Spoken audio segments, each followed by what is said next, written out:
Howdy, this is Lemmy with RevZilla, and I'm joined once again by my partners in crime, Spurgeon and Joe Zito, and we are recapping the 2018 year in motorcycles.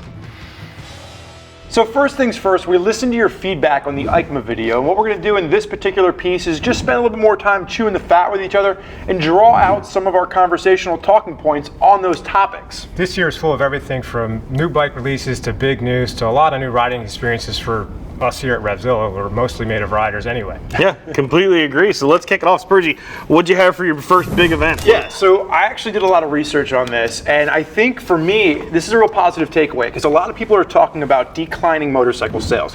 But if you look at small bike sales, this is where it gets really interesting. So you look at, I think it's sub 500cc sport bikes, sub 600cc cruisers, dual sports up to 250.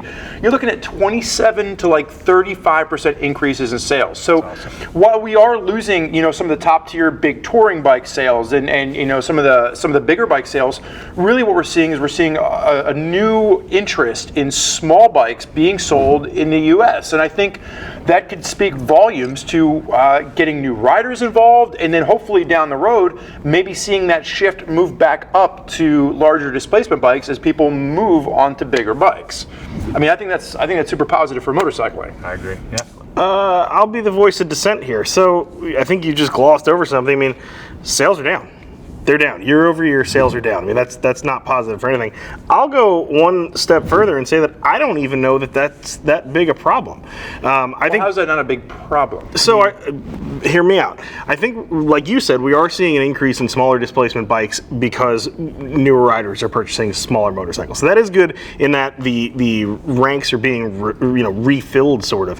However, I think a lot of people fail to remember that the peak year for motorcycle sales in this country was still 1973. The baby boomers were a spike. They should have just called them baby vroomers.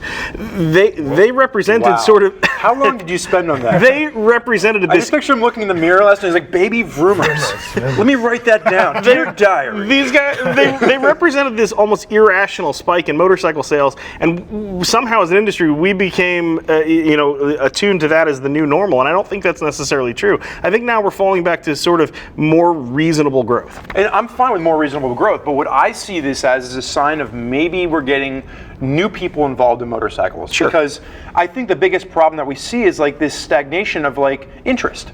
I have a lot of friends that look at me like I'm crazy for riding bikes, and I'm sure you guys have those. Friends. I've got 3 friends, and all 3 of them look like I'm nuts.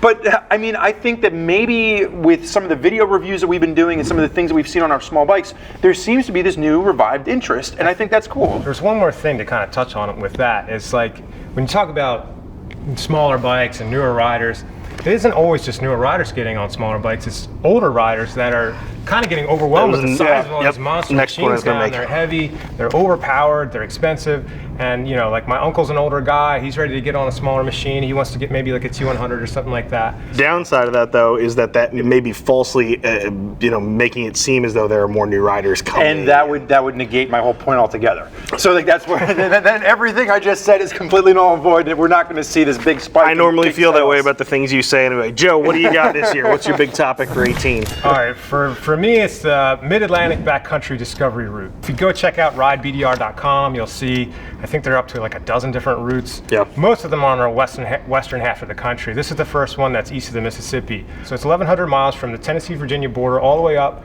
through Pennsylvania to the New York border. The way the route's broken up, they have it like day by day. So the route shows that you could take 9 days if you're really taking your time and seeing all the sites, but my buddy Peter, who's a manager over in customer service here, Peter and I ended up cranking them out in 5. But the main point is that really, I think a lot of people are intimidated by the adventure dual sport thing because they think they need this giant GS and all this luggage and all this crap. Peter paid less than $5,000 for his F800. I got maybe 8 into mine when it only had maybe 5,000 miles in it, and we had a blast. We saw a couple folks on like TW200s. This is a great point. You burn them up, don't rust them out. Yeah, man, it was awesome. We had such a good time. Well, it's funny because you'd thrown this down earlier, and I heard you talking about it, and I think for me the bigger takeaway, and almost looking at the trend, is like, it goes back to what I was talking about earlier. Like, you don't have to go crazy small, but like this shift away from these giant bikes are needed to go on a trip. We saw Honda, you reviewed the Goldwing. They made the Goldwing smaller. They acknowledged that, hey, you might not need this giant bike to go on a 4 or 5 day ride. I've done a cross country trip on the Lincoln Highway for 4 weeks on a Bonneville T100, I did on and I skateboard. and I couldn't have been Right. happier. Like I think that's Every the thing. motorcycle is an adventure motorcycle. Yeah, it's just of what course. kind of adventure do you Just want to gotta go have, ride. right? Yeah. So the thing, that actually dovetails nicely on a point that I wanted to make. I specifically wanted to talk about used bike prices, drilling down really deep there, specifically Harley Davidson prices. Used Harleys are, they are more affordable now, I think, than I've ever seen them in my entire life. The new ones are cheap, yes, but the used ones, the prices are just plummeting on these things. And it's funny, it's gotten, I think, so noticeable. Even Harley's CFO addressed it. And he said he thinks that we're at the bottom and, things are going to pick back up. And that is the natural, oh, you just made a face, but. We're at the bottom? Where you think you have people running out to buy a whole bunch of Well, new it kind of Harleys? makes sense. I mean, as the prices are going to drop, obviously the demand will pick back up, and you'll see the prices climb again. That having been said, though, we are just seeing younger and younger riders on Harleys. I have a couple buddies. We were all talking about anecdotal stuff, but I have a couple buddies who just picked up some motorcycles. One of these guys got an 07 Road King, $7,000. Another guy picked up an 04 for I think like $4,000. This thing was like it just came out of the showroom. These are guys previously, I think, who maybe would not have bought a new Harley, but for Sportster money, they're running out and they're grabbing these big bikes, and these things have lots of life left in them. Yeah, but I think the problem with your premise there is the fact that all used bikes are affordable. True. So like Yeah. I don't know if I necessarily see that just benefiting Harley Davidson, but like you can go out and buy. I mean, I was looking at a Tiger 1050 the other day. Remember the Tiger 1050? You can buy them for like $3,000. It's 125 horsepower. That's true. For tour. That's true. Used bikes have been cheap for years. I remember when I was a kid, the general going rule for a used Japanese bike was you paid about $1 a cc, and those days are obviously long gone. Yeah. However, Harley Davidsons have traditionally always been resistant to that sort of thing. A used Harley always commanded a couple bucks, and boy, now we're really seeing some great stuff out Honestly, there. I think some of these bagger dudes are trading in their bikes for GSs because they want to do more and not worry about their bikes getting dirty. Yeah, that's true. I mean, I think there's definitely some cross-pollination for sure, but I read an article once where Liam rode a bagger, you rode the BMW and came back and was like, I really like this. And Lem's bike of choice for the past 6 months has been what? the dirt bagger. Yeah, the old African twin. Old dirt- The I old think it's 'cause African of twin. automatic. The old man So you hands talk getting tired. about old men getting tired. I Yeah. think this guy right here, he was like, I want the automatic one. Generally speaking, though, I just think it has been something noticeable. It's been a little bit of a zeitgeist for us, kind of a marker. All right, I've been talking forever. Yeah. Spurge, what do you have coming up on your list next? Yeah, so with technology and motorcycling. So we have seen this boom in technology and motorcycling. I mean, even if you just look at ABS, traction control, and slipper clutches, 10 years ago, you had to buy an R1200 GS to get the options for anything like that. And now almost every bike out there has ABS and traction control standard. I remember when we did the Ninja 400 launch this year, when I rode the Street Twin last year, like all these basic bikes are coming with this technology. In fairness, does a Ninja 400 really need a slipper clutch? But then you go one step further. So technology in general. That's not what I mean. Look at the high level stuff. Like I rode the 790 Duke this year, and I mean that thing has quick shifter standard. It's got not just traction control, but lean angle sensor traction control and lean angle sensor ABS, and 9 positions of traction that you can dial in. Then you look at the F850 I just got back from. There's a quick shifter on an adventure bike. You're making me dizzy. There's so much. Here's the thing. TFT dashes. Part of me They're so agree- pretty. Part Too of- much. They're Too so much. pretty. Part of me I don't agrees want with you. all that. It is cool. This stuff is cool. I mean, I remember when I was riding around in the S1000 XR, they have, I think, one of the best quick shifters up and down in the business. I mean, I remember using the term flailing away like a cat in a swimming pool. That's how I felt when I, just for fun, just see if it could do it. That having been said, though, you and I think, especially, or you two, we're usually out cruising around looking for ice cream. I don't need all that crap. Yeah. Are we driving the prices of the bikes up? One Like, thing, just to touch on, when we had the Speed Triple RS here, Yeah. that was an 18 model, right? Yeah. That had Yeah, all yeah, the TFT yeah, yeah. and Yep. all that stuff. Now, I personally owned a 2004 Speed Triple, which was like archaic compared to that machine. It had no ABS, no rider modes or traction control or anything like that. And the first thing I think of when I get on a Speed Triple is like, all right, let me just be a hooligan and blast wheelies and skid around and all this. And that thing was like the fun police left and right. I jumped on and I tried to blast a wheelie and it would just chop the throttle. It is. But it you is- can turn it all off. I know, Well, it took there's me there's a learning curve comes along with that. How about Yeah. that with the African Twin? How long did it take us to press all the right Oh, buttons to get it to takes where we a while liked to it? I mean, it's cool once you figure it out. So think about it this way. So I will bow out on that respect of like, yeah, there are people that don't want it. There's like people that are going to look at this as positive and negative, but for the people that want it, they pay the premium and they buy the new bike. For people that don't want it, it drives used prices down. Oh, right. So you can go buy a used Speed Triple, and that goes back to your argument, right? It's going to do that until all the used bikes have that stuff too. All I'm saying is this, man. I can happily take out a shitty old shovel head, and I have the time of my life with none of this stuff on there there. are children watching There's this. You have built-in poopy wheel control mouth. with those. All right, let's move on to the next topic here. Joe, what do you got for me? Big news. I got myself a new dirt bike. I'm so hyped. You know, like you may have Wait seen in a minute. This was the happenings. The happenings for 2018 is that you got a new dirt Well, bike. listen, it goes back. When you're riding a 70s Triumph Yeah, as your exactly. main dirt bike, this is It's big news for It's everybody. worldwide news. Well, it kind of ties into the technology thing. So, you know, I decided, all right, it's time to move into a modern off-road machine. Let's see what's out there. But what I came up on this year, 2018, 2019, the transition is fuel injected and oil injected two-strokes, the TPI, Husky, and KTM. Yeah.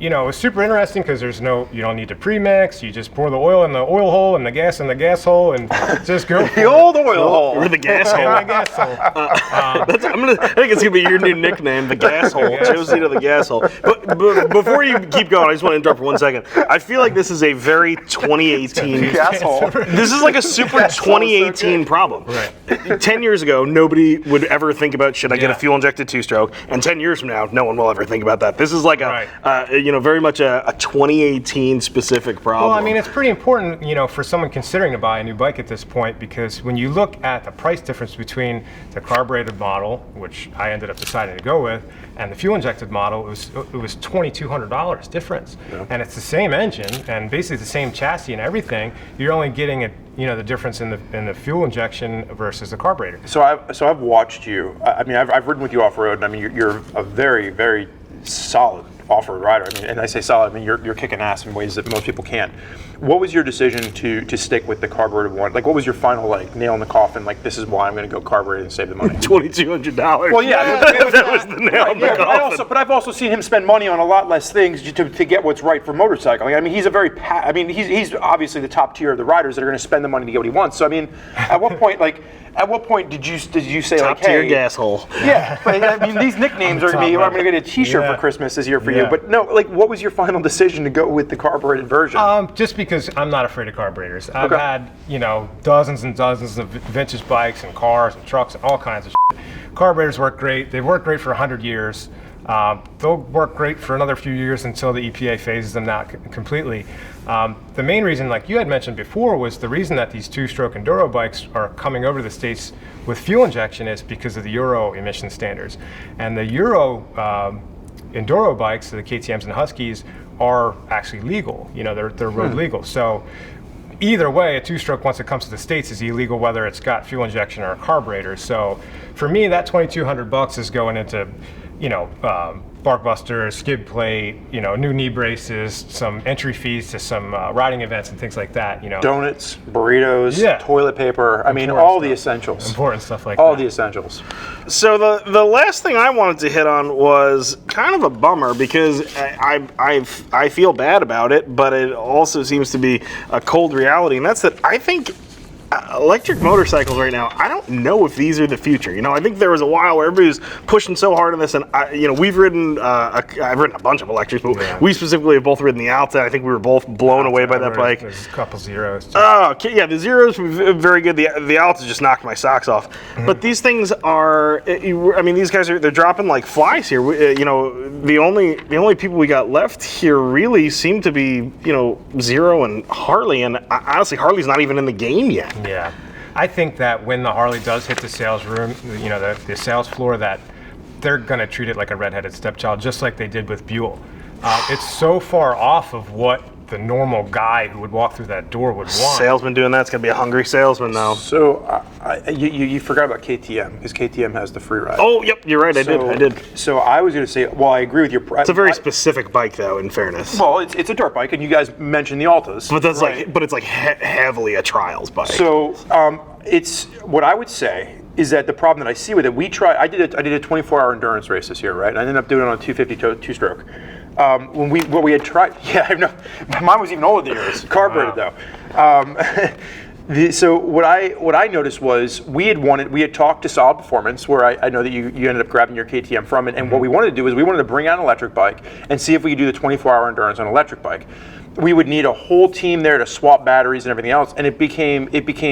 Can you change the batteries, or is it? You can change the batteries with that. We can swap them with those. But cool. you need a whole team there. You need like generators charging up the batteries. It didn't make any sense, right? So there's a bike where I think if you do see the electric thing take off, it's going to take off in the dirt segment, because you can have the guy at the track that does his session on the track, comes back, charges the bike, does another session.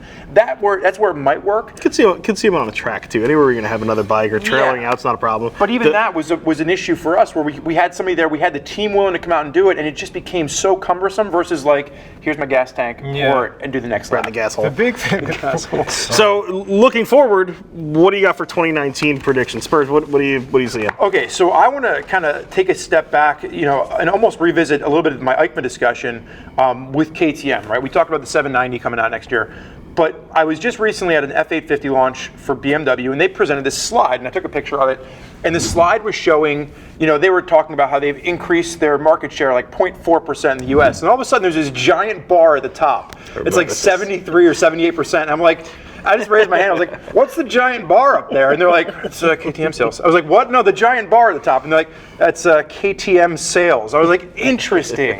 And that was like after they adjusted for like no dual sport competition models and no dirt bikes. And like, so even then, KTM was like 800 bikes shy of selling the same amount of street legal bikes than BMW in the US. KTM's they've made their maintenance much more reasonable. The bikes are top notch. My prediction for 2008 or 2019 rather is that 2019 is the year that you see KTM overtake BMW in that very specific segment that BMW has whittled out of only street models. I think you're going to see KTM not just go from like overall more sales than BMW when you factor in their dirt and dual sports to like just overall they're going to be the next brand to take a look at as a future in America. Way into I know. I'm sorry. I'm done. My prediction is KTM. What do you see for 19, Haas? For me, I think you had mentioned in one of your commentary articles about the growth of the dirt segment. I mean, not just because I bought a dirt bike. Appreciate you reading my articles. I do. I read them all. Thank you. It's starting to feel very Joe-centric. Well, the thing that blows my mind is that I've been racing vintage off-road for 3 years now, and every event is packed. I mean, we get a bunch of people camping out in the rain and the dark, it's cold, and riding these crappy bikes in the woods, and like people are so passionate about just being out there and you help each other out. And same thing with the adventure bikes and the dual sport, modern dual sports like Michaud and Seven Mountains, they sell out in a day. Yep. To see like that many people packed in, and they're just like, all right, I'm going to beat myself up. They sell out in a day because we want places to ride. I think that's the biggest thing. There's two reasons I love to ride off-road. First, there's no rules. You can ride like an absolute gas hole, and nobody's gonna get mad at you. Yeah. And the second part, no cars. You know what I've never seen riding through the woods? Somebody texting on their phone on the way to work. That never happens. Yeah, but I've seen guys on their GPSs while trying to like do the GPS thing. Usually pulled over. All right, what do you got for us? We have a prediction from Lemmy for 2019. I think we're gonna kind of put a tombstone in the big air-cooled Japanese dual sport. We saw the KLR die this year, not air-cooled, but still one of those dinosaur dualies. What about the TW? The TW's still alive, but I think the Euro 5 emissions are going to help sort of kill these. Plus, these bikes aren't selling that well. What about the Honda 650 XL? I think we're probably not long. It's not long for this world. I think we're going to look at the little Cowie 250. That came back as a fuel-injected model, but it's definitely different now. I think that there's a lot of riders who that generation of bike I think is just sort of long in the tooth, and I doubt sales numbers for any of them can support them being around for much longer. Do you think that's only going to be in the U.S. though? Because there's a lot of other countries in the world that need an XR650 or a KLR or something like that. Great question, and they usually do have those durable air-cooled bikes. They're never that size, though. They're always much, much smaller. So I think that's going to round out 2018 for us. Thank you guys for an amazing year. Be sure you drop some comments down below. Tell us how your 2018 actually went. As always, I'm Lem. These two gas holes are Spurgeon and Joe Zito. We'll see you in 2019. I'm out of here.